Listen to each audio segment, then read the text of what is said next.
Ya, halo pemirsa, apa kabar Anda hari ini? Langsung dari studio IDX Channel Jakarta, saya Prasetyo Wibowo kembali hadir dalam Market Review, program yang mengupas isu-isu penggerak ekonomi di Indonesia. Dan kali ini kita akan membahas dari sektor komoditas khususnya nikel, di mana IMF mengkritisi kebijakan larangan ekspor nikel khususnya begitu untuk raw material karena Indonesia tengah melakukan hilirisasi di berbagai sektor usaha di tanah air. Langsung saja kita mulai Market Review selengkapnya.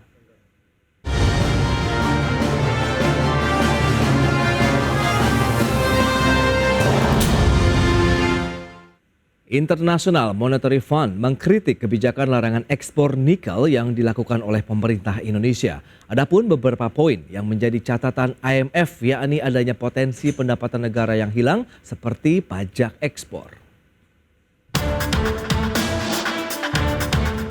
Lembaga Dana Moneter Internasional atau International Monetary Fund mengkritik kebijakan larangan ekspor nikel yang dilakukan pemerintah Indonesia. IMF menyebut kebijakan hilirisasi nikel perlu mempertimbangkan dampak-dampak terhadap wilayah lain. Adapun beberapa poin yang menjadi catatan IMF, yakni adanya potensi pendapatan negara yang hilang, seperti pajak ekspor sebagai dampak dari pelarangan ekspor mineral, seperti nikel boksit dan tembaga. Kemudian Indonesia perlu mempertimbangkan dampak rambatan kebijakan hilirisasi terhadap harga komoditas di pasar global, yang menurut IMF dapat menimbulkan aksi retaliasi dari para negara mitra dagang. Selain itu, pemerintah Indonesia harus mempertimbangkan kebijakan dalam negeri yang mencapai tujuannya untuk meningkatkan nilai tambah dalam produksi, dengan menghapus pembatasan ekspor secara bertahap dan tidak memperluas pembatasan tersebut ke komoditas lain. Catatan IMF tersebut menimbulkan reaksi dari pihak pemerintah dengan argumen bahwa hilirisasi tambang merupakan cara Indonesia untuk melompat menjadi negara maju. Hilirisasi tak hanya mengekspor barang mentah, melainkan juga barang jadi, seperti baterai kendaraan listrik yang saat ini dibutuhkan dunia. Berbagai sumber IDX Channel.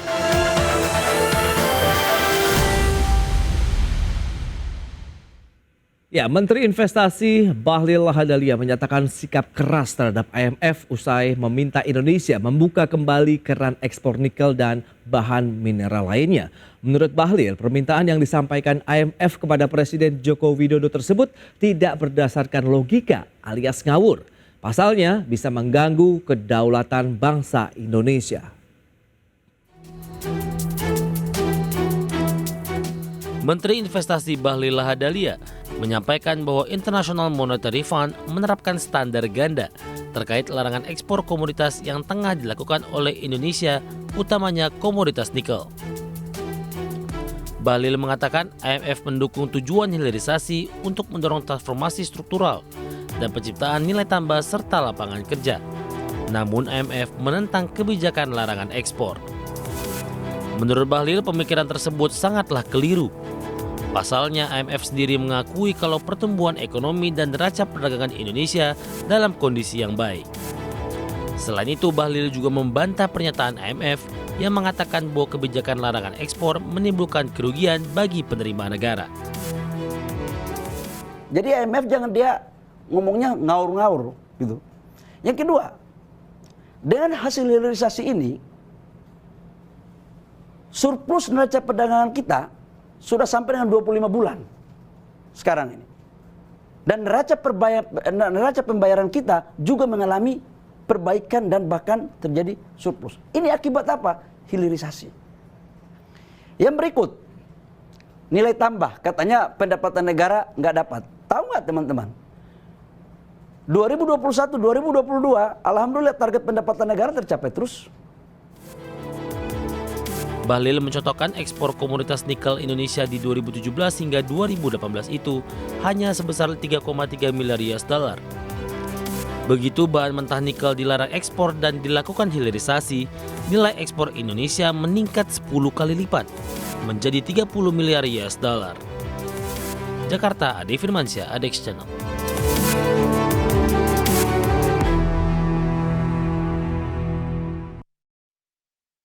Baik pemirsa, sebelum kita membahas tema kita kali ini, IMF yang minta Republik Indonesia hapus larangan ekspor nikel akan berbincang nanti bersama dengan Ibu Medi Catherine Lengke, Sekretaris Umum Asosiasi Penambang Nikel Indonesia. Namun sesaat lagi Kita akan menyaksikan terlebih dahulu terkait dengan konferensi pers, asesmen sektor jasa keuangan dan kebijakan otoritas jasa keuangan berikut ini.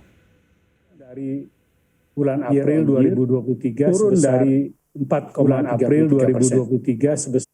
Selain itu, optimisme konsumen meningkat dan kinerja sektor real juga terpantau positif. Neraca perdagangan di tengah penurunan pelemahan harga komoditas utama ekspor Indonesia juga mencatatkan surplus di bulan Mei 2023. Kinerja perekonomian nasional dinilai relatif lebih baik dibandingkan negara-negara lain atau peers yang didukung oleh resiliensi sektor keuangan.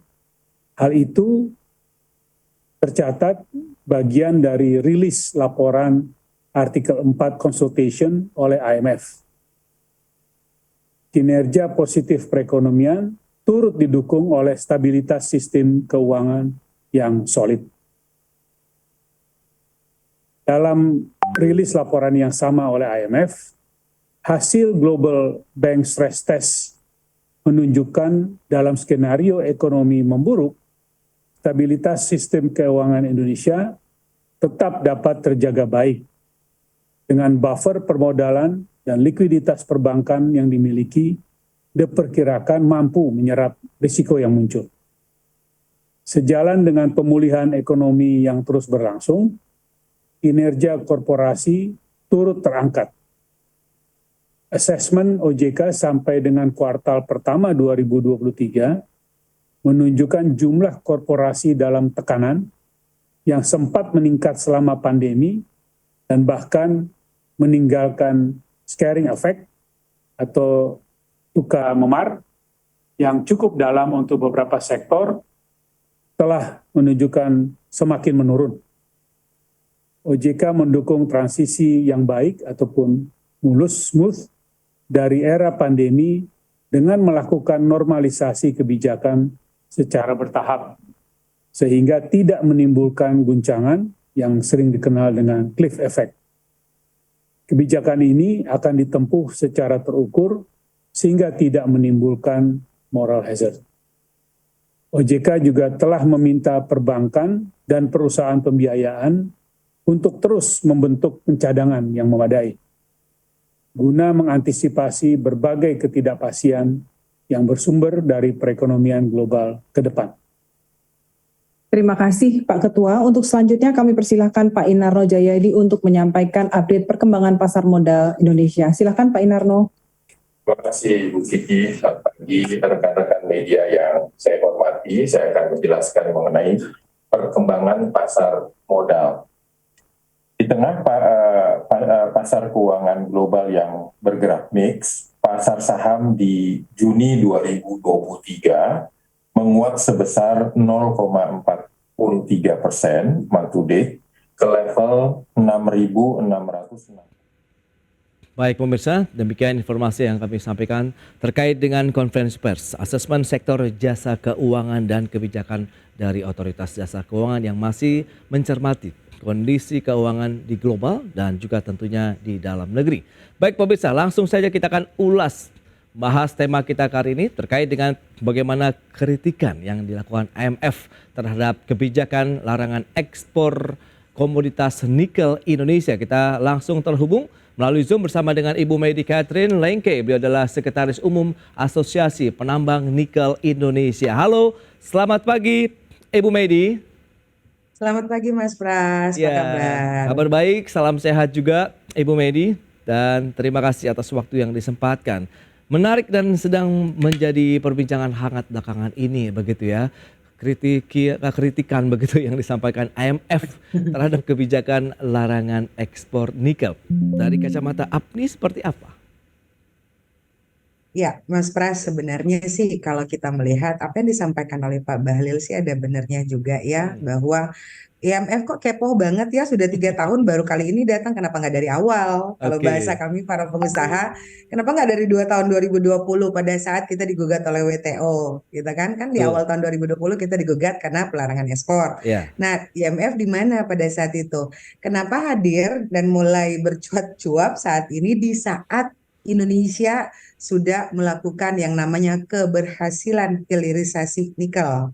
Ya, kalau kita lihat apa yang sudah terjadi untuk hilirisasi nikel, kalau terlalu berhasil malah over. Ulang-ulang kita sampaikan kebanyakan malah ya. Ya. Nah, mungkin sebagai data ya Mas Pras, sampai akhir Juni kemarin, ini udah bulan Juli ya. Yes. Di bulan Juni 2023 sudah ada 53 pabrik pengolahan pirometalurgi loh.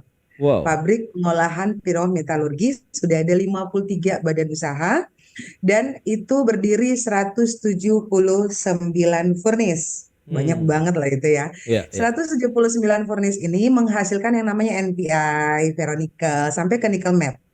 Bahkan di tahun 2023 ini sudah ada 4 pabrik pengolahan hidrometalurgi yang menghasilkan MHP, nikel sulfat, bahkan lagi mengolah untuk menuju ke prekursor. Ya, ujungnya kita punya baterai ya, mudah-mudahan.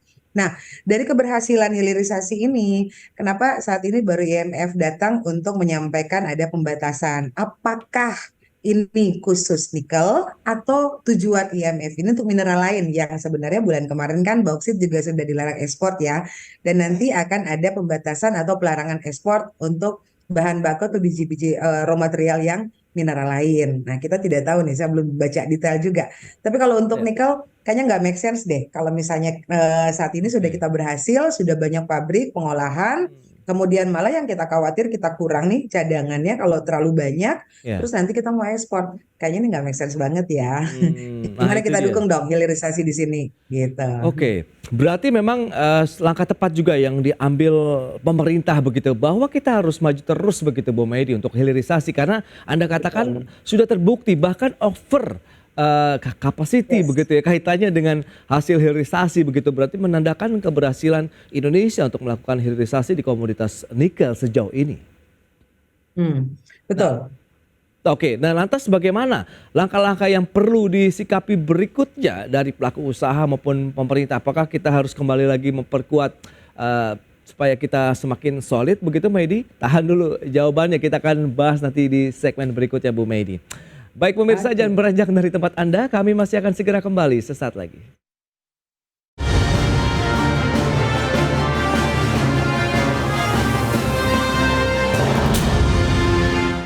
Ya, terima kasih Anda masih bergabung bersama kami dalam Market Review, dan berikut ini kami sampaikan sejumlah data untuk Anda. Yang pertama kita akan lihat dari nilai ekspor produk hilirisasi nikel Indonesia. Ya, seperti yang bisa Anda saksikan, di tahun 2017 tercatat sekitar 4 miliar dolar Amerika. Namun kita lihat perkembangannya sampai dengan tahun 2022 melonjak hingga 745% atau berada di posisi 33,8 miliar dolar Amerika. Hilirisasi nikel yang dilakukan pemerintah Indonesia. Kemudian, bagaimana dengan volume ekspor nikel kita? Tahun 2021, 166.331,7 ribu ton. Kemudian melonjak di tahun 2022 menjadi 777.411,8 ton. Itu dia lonjakan dari volume ekspor nikel kita. Kemudian kita lihat pangsa pasar dari ekspor nikel Indonesia itu ke negara mana saja.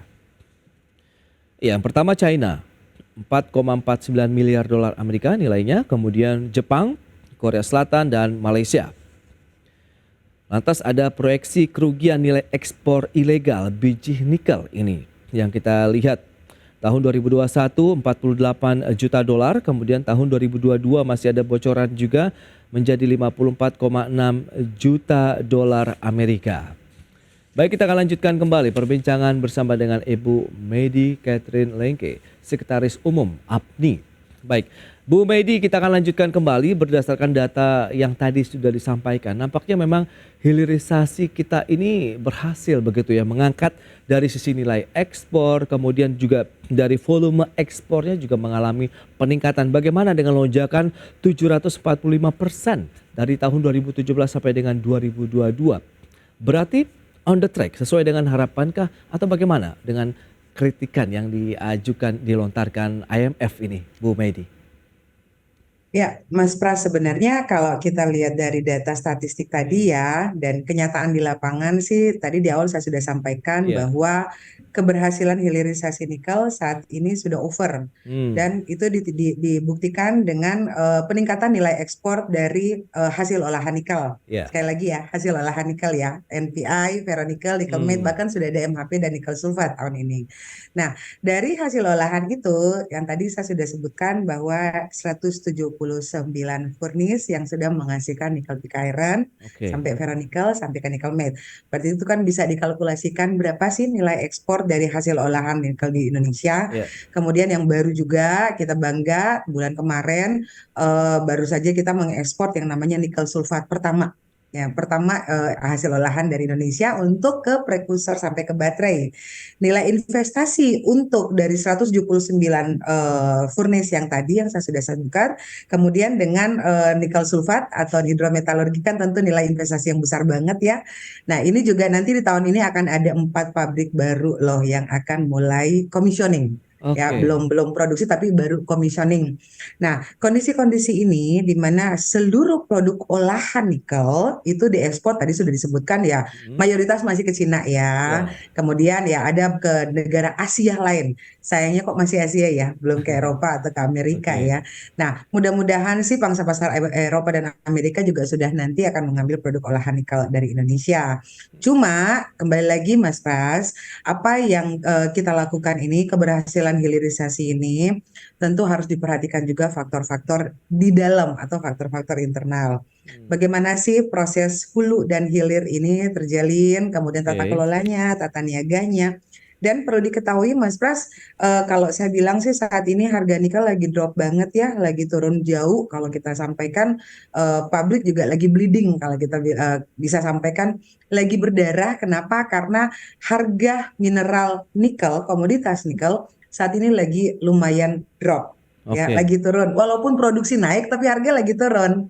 Nah, dalam hal ini bagaimana sih Indonesia yang sudah bukan hanya sebagai terbesar untuk resource biji nikel, reserve biji nikel, Baik. kita juga terbesar untuk playersnya, produsernya saat ini sejak tahun 2020.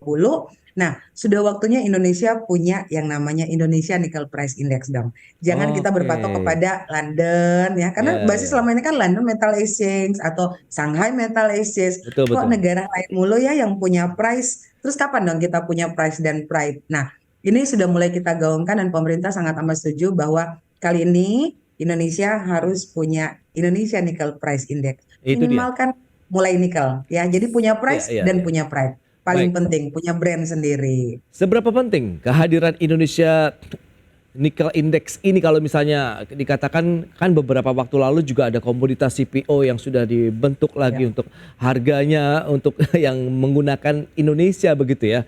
Jadi Ya. tidak berpatokan lagi dengan negara lain. Padahal kita tahu kita yang memiliki lahan terluas, produsen terbesar juga dengan skala global, Bu Maidi. Ya, iya.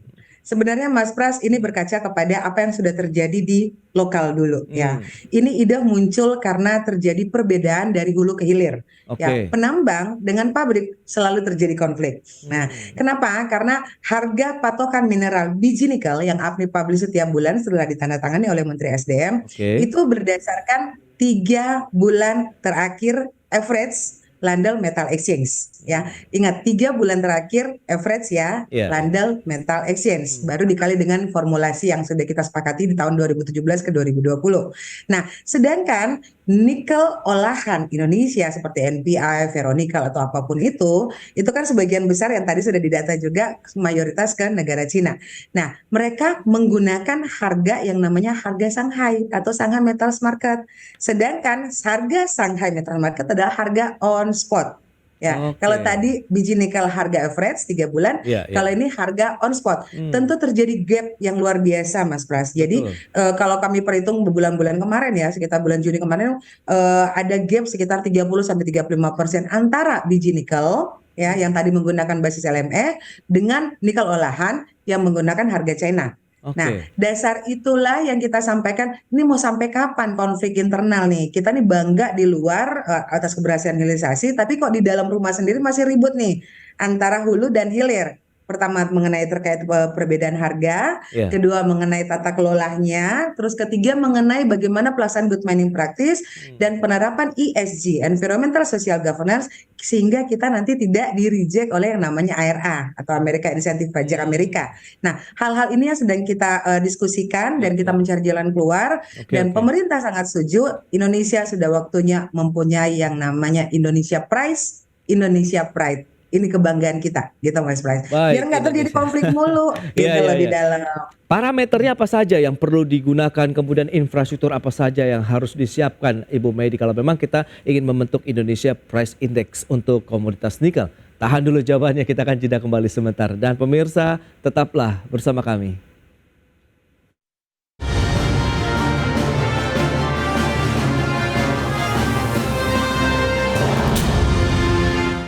Baik, pemirsa, kita lanjutkan kembali perbincangan bersama dengan Ibu Medi Katrilengke, Sekretaris Umum Asosiasi Penambang Nikel Indonesia APNI. Ya, Bu Medi, kalau kita bicara mengenai pembentukan dari Indonesia Price Index untuk nikel sendiri, tadi memang ini ide yang mungkin bisa membuat harga juga lebih memadai dalam artian dari hulu ke hilir begitu, bisa membuat everybody happy lah. Nah, ini seperti apa persiapan-persiapannya, parameter-parameter yang digunakan itu apa saja? Ya, Mas Pras. Sebenarnya sih kalau saya sampaikan bahwa Indonesia ini kan untuk nikel kita newcomers ya. Ya. Kita baru loh untuk teknologi nikel ini. Nah, dengan kondisi yang ada, kita masih butuh yang namanya arahan atau insight atau masukan dari para top players yang sudah expert. Contohnya seperti dari London Metal Exchange, kemudian dari Shanghai Metals Market, kemudian dari Argus Media, dari McCloskey, dari beberapa ekspertis dunia dalam rangka penghitungan formulasi atau metodologi perhitungan nikel. Ya, komoditas. Nah, ini kita sudah mencoba beberapa kali berdiskusi dengan mereka. Bahkan bulan kemarin kita mengadakan conference di Jakarta dan mereka hadir. Mereka siap loh membantu Indonesia. Ya, jadi bagaimana sih cara perhitungannya? Metodologi yang digunakan seperti apa? Ya tentu kita harus perhatikan sisi produsen, yaitu kita sendiri Indonesia, hulu dan hilir. Kemudian bagaimana sisi user? Ya, user itu kan seluruh dunia ya, bukan hanya 1-2 negara ya. Kemudian bagaimana sih dampak dari ekonomi global yang terjadi ya, karena pasti ada kondisi-kondisi dari beberapa negara yang mengalami yang namanya resesi mungkin, atau terjadi ekonomi-ekonomi yang agak merosot atau menurun. Dan yang paling penting lagi adalah bagaimana konsep metodologi perhitungan dan tidak memperhatikan, tidak melupakan faktor dari sisi produsen itu sendiri. Nah, ini sudah kita dapat masukan sih Mas Pras dari beberapa yang tadi saya sampaikan, top player itu. Dan mudah-mudahan target pemerintah nih tahun depan sudah terlaksana lah. Kita bantu doa ya Mas Pras, semoga cita-cita ini benar-benar jalan ya, berlangsung sempurna untuk Indonesia, sehingga dari nikel betul-betul kita membuat yang namanya negara adidaya dan masyarakat sejahtera, pengusaha nih jadi bahagia dong. Itu karena dia. nikel Indonesia. Everybody happy lah begitu ya, dari hulu ke hilir. Nah, kalau kita lihat dengan tadi target sampai dengan tahun depan, berarti memang termasuk cepat kalau memang nanti segera terbentuk ya, indeks harga untuk nikel Indonesia begitu. Tapi bagaimana nanti pada saat dilepas di pasaran begitu? Apakah disparitas yang tadi Anda sampaikan di segmen sebelumnya juga akan semakin mengecil?